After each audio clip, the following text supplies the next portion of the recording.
everyone. I'm excited to present to you the very first episode of this podcast series called Invest in Turkey Talks, where we're going to be talking about anything and everything related to Turkey's dynamic investment ecosystem.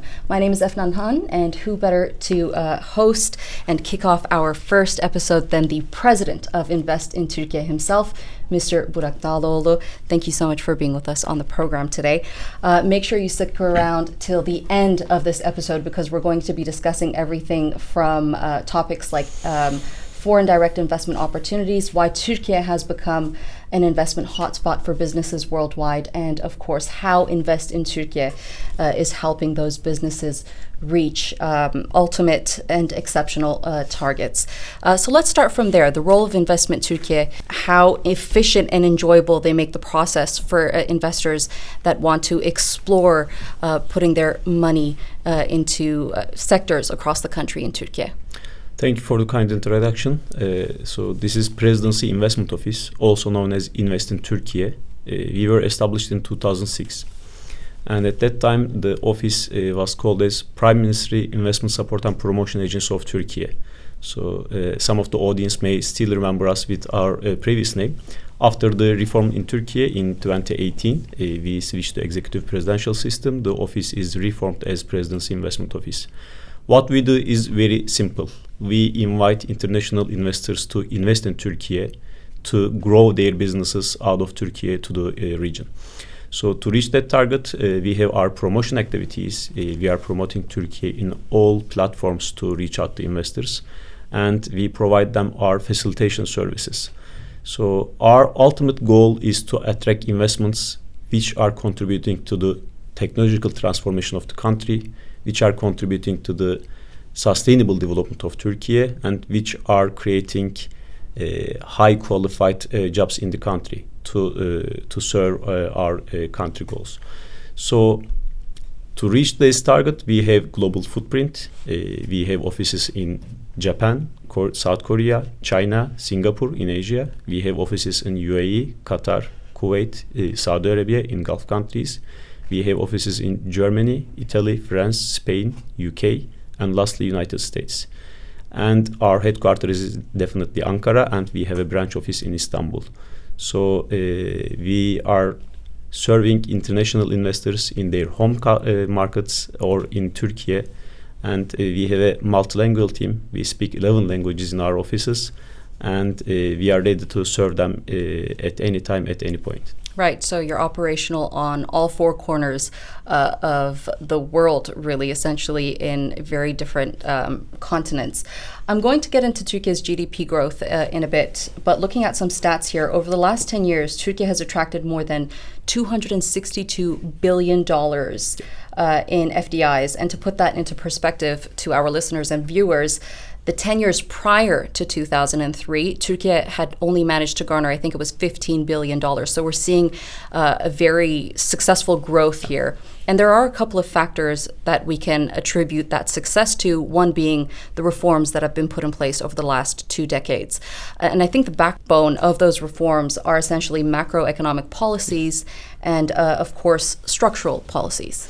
Yeah, starting with the FDI inflows, this is what we deal mainly foreign direct investments. So when President Erdogan took the office in 2003, he started a major reform action. And as a part of these actions, one of the earliest reforms was the changing foreign direct investment law in Turkey. And it created a more liberal, transparent, and easy to do business environment in the country. And you put it very correctly, since 2003 up until now, we attracted more than $260 billion of FDI.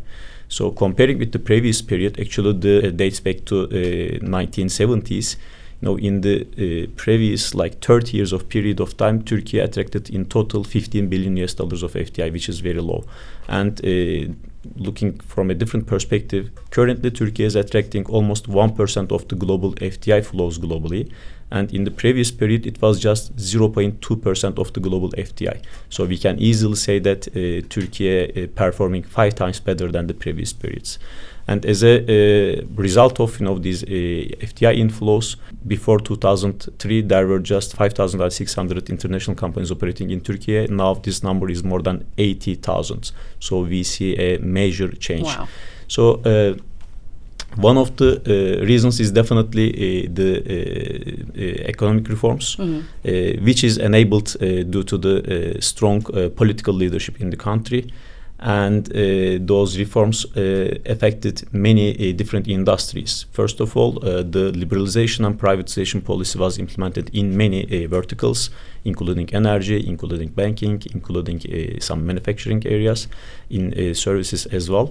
And these created a more private sector-oriented business climate.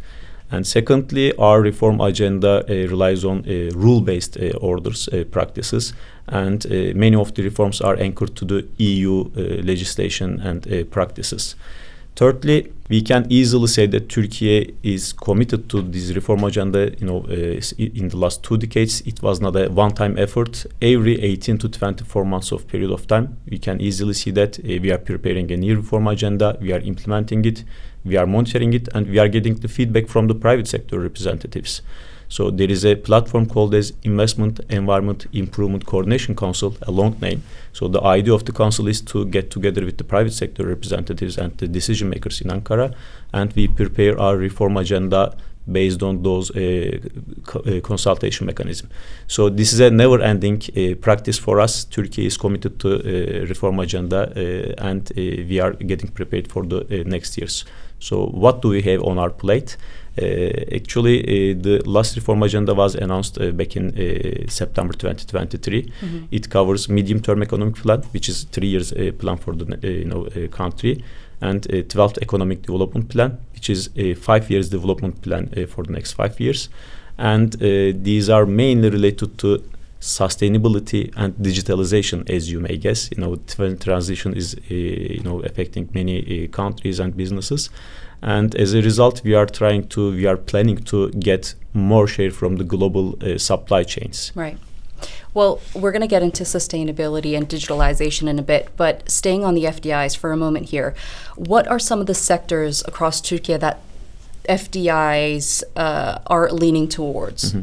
So in the last 2 decades, we can analyze the statistics data, and the major sectors attracting FDI in the order is finance, manufacturing, energy, trade, wholesale and retail trade, ICT, and logistic activities. So these are the top 6 industries attracting foreign direct investments. Of course, in the manufacturing, we have a breakdown as well. It starts with the food and beverages. So food processing is the top industry. And then it continues with machinery, chemicals, automotives, and etc. Right, okay. So looking at the years between 2003 and 2023, Turkey has had one of the fastest growing economies among the OECD members, with an average annual growth rate of 5.4%, which is quite successful because if our viewers would remember, we experienced the COVID-19 pandemic, which was a big setback for economies worldwide. How did Turkey manage to continue that economic growth despite the challenges? So this is a feedback that we got from the old investors. They always say that Turkey is a fast-growing economy and a very resilient economy. So the fast growth is definitely there. You already stated that the compound annual growth rate is 5.3% in the last 2 decades. And we believe that this trend will continue because of the strong fundamentals of the country. Resilience is an important concept, especially during the recent pandemic. It was a widely discussed phenomenon globally. And we can easily say that Turkey is a resilient economy. One of the definitions of the resiliency is ability to come back after a shock. Right. So, and this is not just for pandemic. If you look at the last 20 years, just remember other global crises like 2008 crisis in United States, or in 2010s, the early 2010s European debt crisis. Turkey managed to, have a V-shaped recovery after that global shock, and Turkey was among the economies having the least contraction in those global crisis years. So definitely resilience is there. We are having V-shaped recovery after all the global shocks, and one of the reasons of this high growth and resiliency is definitely strong political leadership. Under the leadership of President Erdogan, we see a commitment to reform agenda. We see a very quick decision-making process and quick implementation process. Another reason is widely said that the talent pool of the country. Currently, Turkey is an 85 million population. We are growing our population, and the average age is around 33. Which gives us a kind of agility, flexibility to adapt to the new conditions. Thirdly, the location of the country creates an impact. We are at the nexus of Europe, Asia, and Africa. This is not just physical, crossroads of those countries, but this is more than we say that this is the nexus of three continents. And it gives you many opportunities during those challenging times in terms of export diversification, in terms of attracting investors from different geographies and etc. So another reason which is related to macroeconomy is the low debt rate of Turkey. In Turkey, public gross debt to GDP ratio is around 30%, which is one of the lowest globally. When we look at the private sector debt ratio, household debt ratio, these are all lower than emerging market averages, OECD market averages, and etc. So this also contributes to the resiliency and the high growth of the country. All right, so digitalization and sustainability. These are two fundamental elements that Invest in Turkey focuses on and puts it to the forefront. And this model is called twin transformation, if I'm correct. In what ways does this program promote these two very important elements and allows businesses to also make use of digitalization and sustainability in an ever-evolving world? So, twin transition is a global phenomenon, and it started before the pandemic actually. But of course, in the post-pandemic era, it was somehow, let's say, it gained more pace. So these transformations are affecting all the businesses, all the countries. It is impacting on the talent pool as well, because we have to retrain the people. We have to upskill them. So how Turkey approaches to those two challenges? Firstly, the sustainability. Actually, Turkey was well prepared to this, new sustainable world, since the time of the President Erdogan's, first times in the office. Mm-hmm. First of all, renewable energy is one of the most critical, agenda in the sustainability discussions, because we have to lower the carbon emissions, especially on the energy generation. So we committed for Renewable Energy Act. It was passed, in 2006. We introduced some policies to increase the share of renewables. Currently, 55% of the installed energy generation capacity of Turkey comes from renewables. So in emerging markets, in Eastern European countries, this is one of the highest numbers. And we are not stopping here. We have a strategic plan for year 2035. Our target is to increase this number to 65%. Currently, our installed capacity is around 110 gigawatt, let's say, and by year 2035, it will be around 190 gigawatt. So the other important discussion under the sustainability targets is the circular economy. Turkey has been implementing a policy called as Zero Waste Act, and it is led by the First Lady.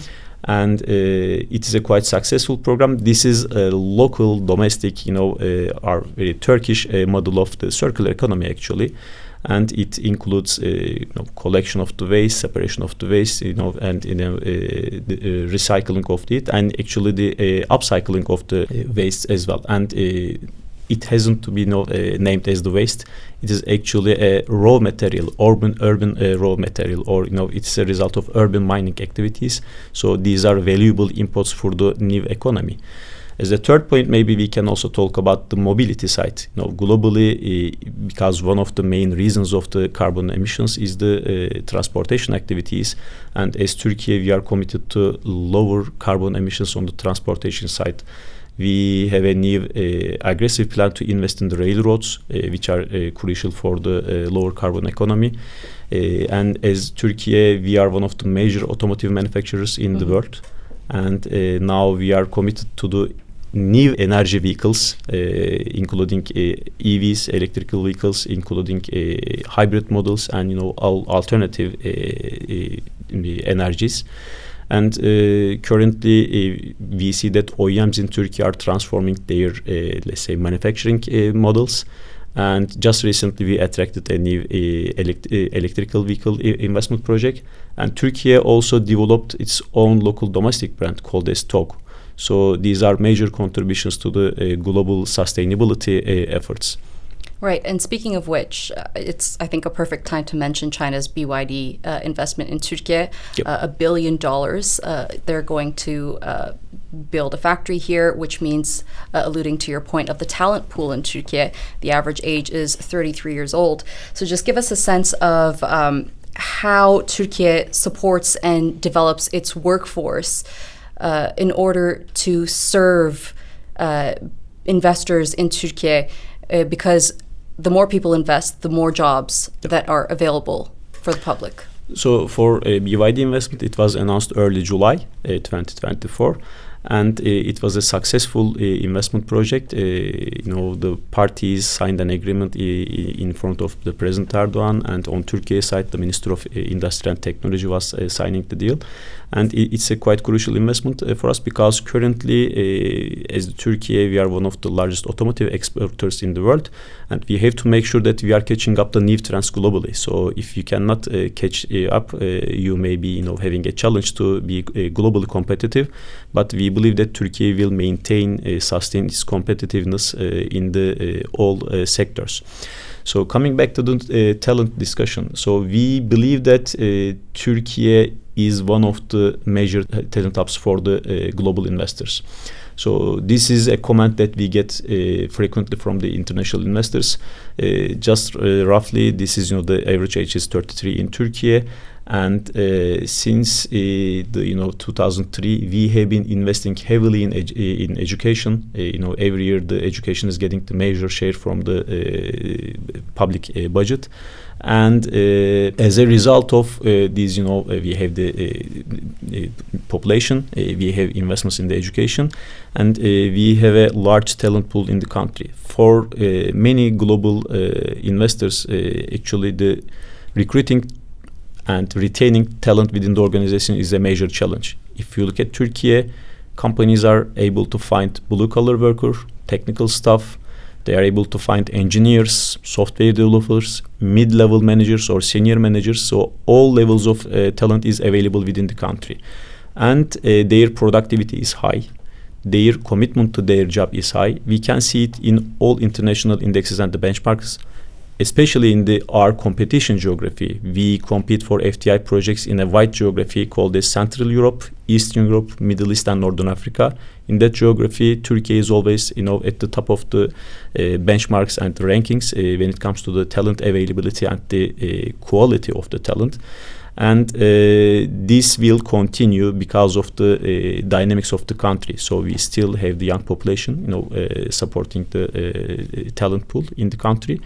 And we are committed to training and educating of them. So the skill gap is a major challenge again globally, and one of the challenges coming from the talent set, of the labor pool. And we are implementing on-the-job training programs. We are implementing reskilling and upskilling programs. So we have to make sure that the whole international investors are able to reach out to talent hubs.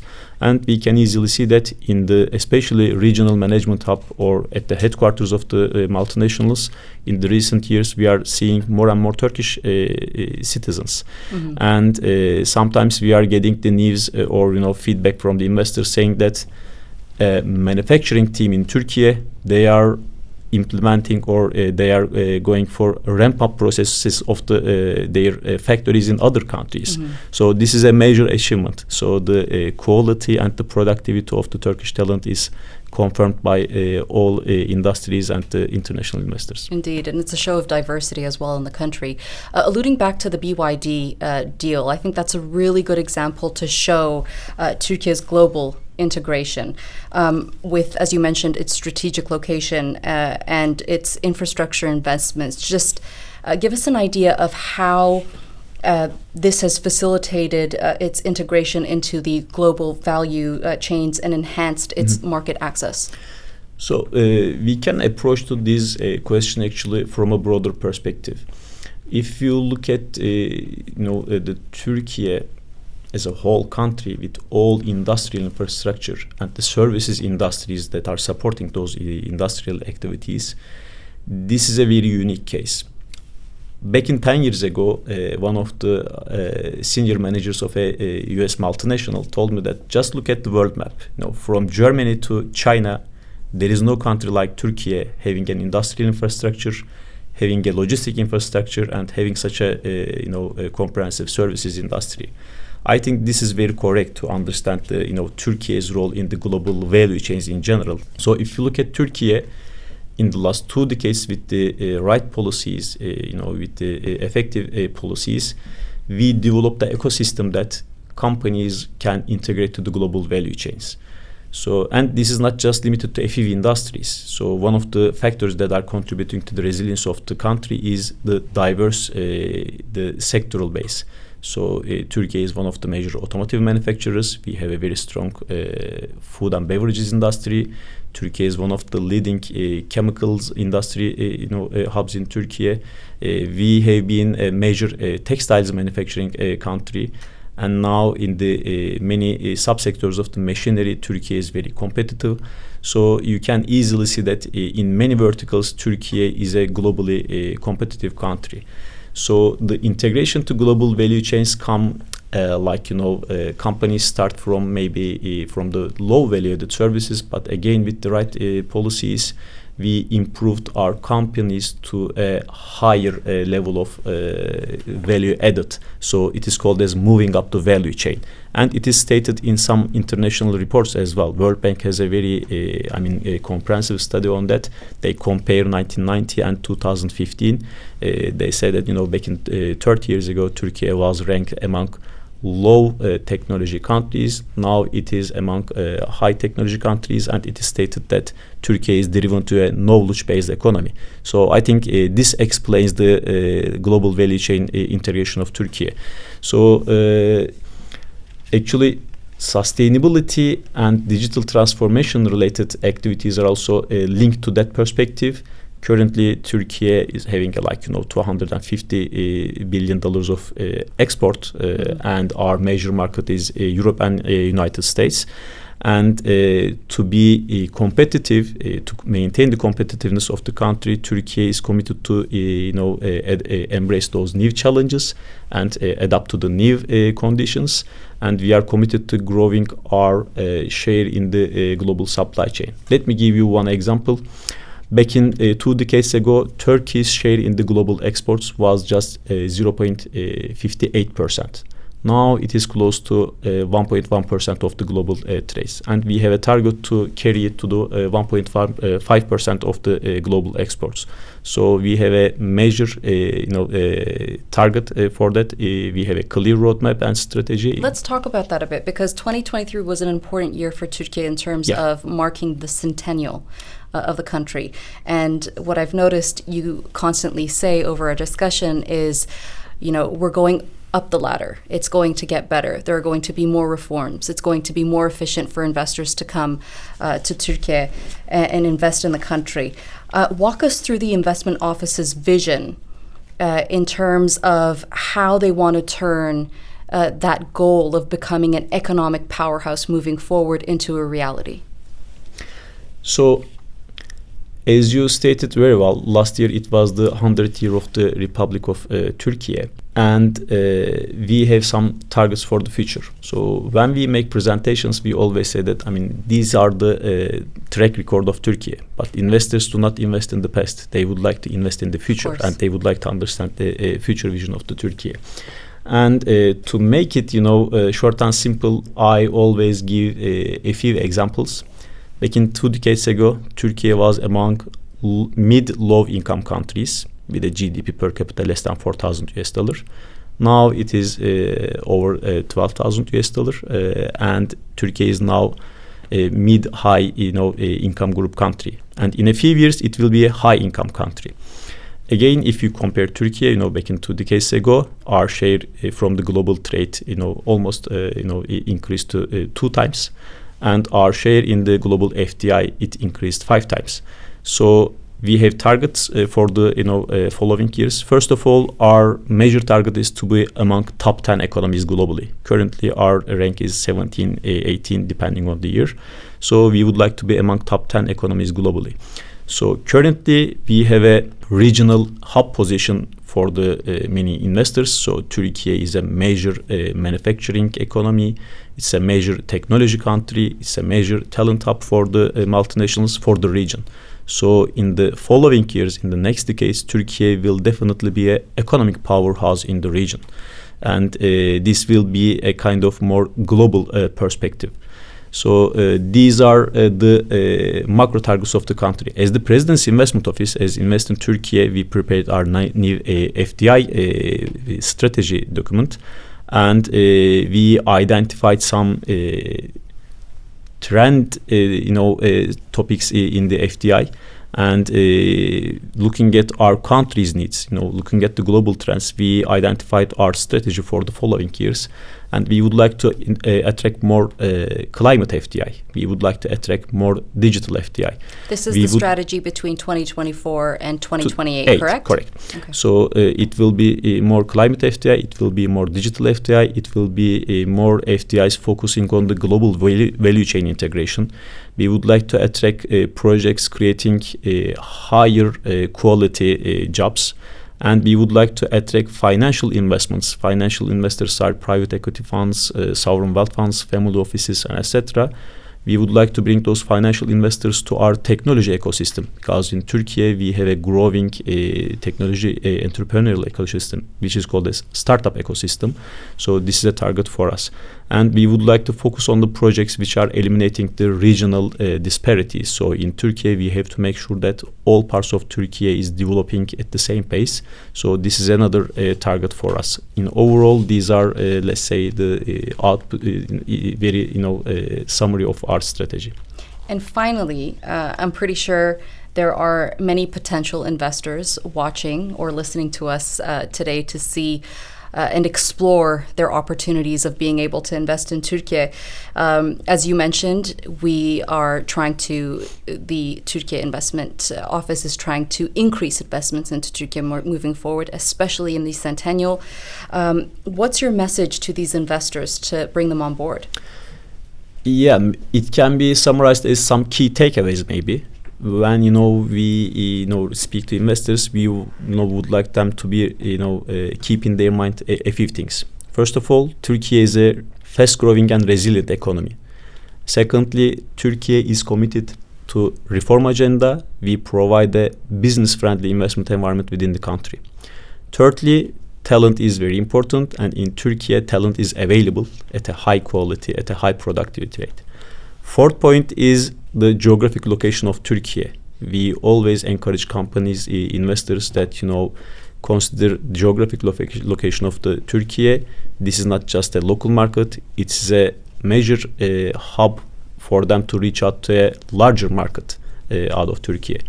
And definitely, as the Presidency Investment Office, we would like to collaborate with them. We would like to serve them for their investment projects. We would like to be a exclusive solution partner for them while they are operating in Turkey, and they will find us at any time with them. So from the very beginning of the project and till their operation time in Turkey, they will find Invest in Turkey supporting them. Right, and as you mentioned, you have offices worldwide where they can contact you through, and of course your headquarters in Ankara. Mr. Burak Dağlıoğlu, thank you so much for being with us on the first episode of our podcast series. It was a pleasure speaking to you. Thank you for giving us this opportunity.